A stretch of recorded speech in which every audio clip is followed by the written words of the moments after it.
welcome to Political Empire. It's Jeff Horseman with the Press Enterprise and PE.com. Last Friday was the deadline for California bills to clear their houses of origin, be it the Assembly or the state Senate. More than 80 measures by inland Southern California lawmakers have made it to the other house. Here to discuss some of those bills is our Sacramento reporter, Jim Miller. So, Jim, what are some of the more notable bills by local lawmakers that beat the deadline?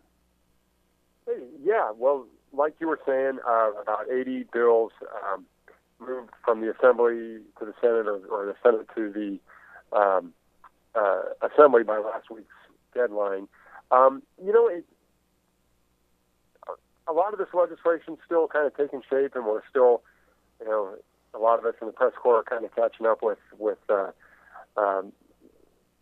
of the, bills that didn't make the headlines last week, like some of the gun control measures and plastic bag bans and the like. But in terms of some of the measures from members of the inland Southern California delegation that survived last week's deadline and passed over, there's there was legislation in both the Assembly and the Senate that stated the legislature's intent to provide $15 million for a School of Medicine at UC Riverside. That bill, or the Assembly version of that bill, did pass out by Assemblyman Jose Medina.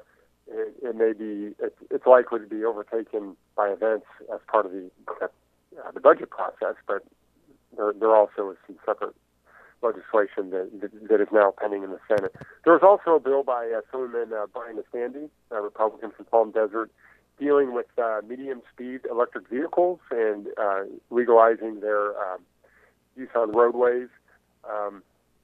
And these vehicles have to meet certain safety requirements. And this is Assemblyman Estandi represents a district that has a lot of the desert communities in there where these kind of electric vehicles get used.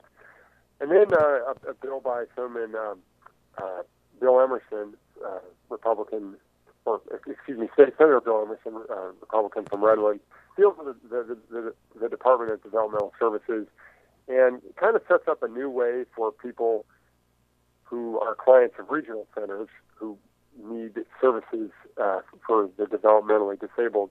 It sets up a new way for them to pay for services. Those are a few of the bills that kind of caught my eye that passed toward the end of last week. Okay. So looking ahead, what are the prospects for these bills to ultimately become law?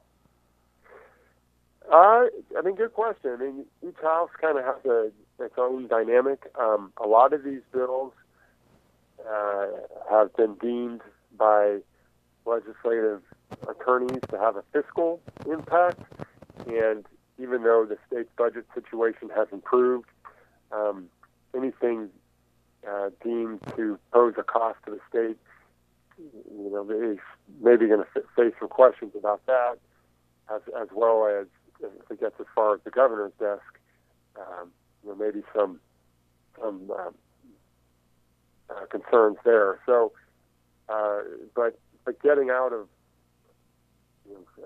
making it through a couple committees and the floors in their houses of origin, that's a big first step, and they're more than a third of the way there in terms of that. They still have to go through another house. Sometimes they have to come back to their house of origin if they have more amendments, and then of course they have to get the governor's signature. All right. Well, thank you very much, Jim. Appreciate it. And thank you, as always, for watching Political Empire. We'll see you next time.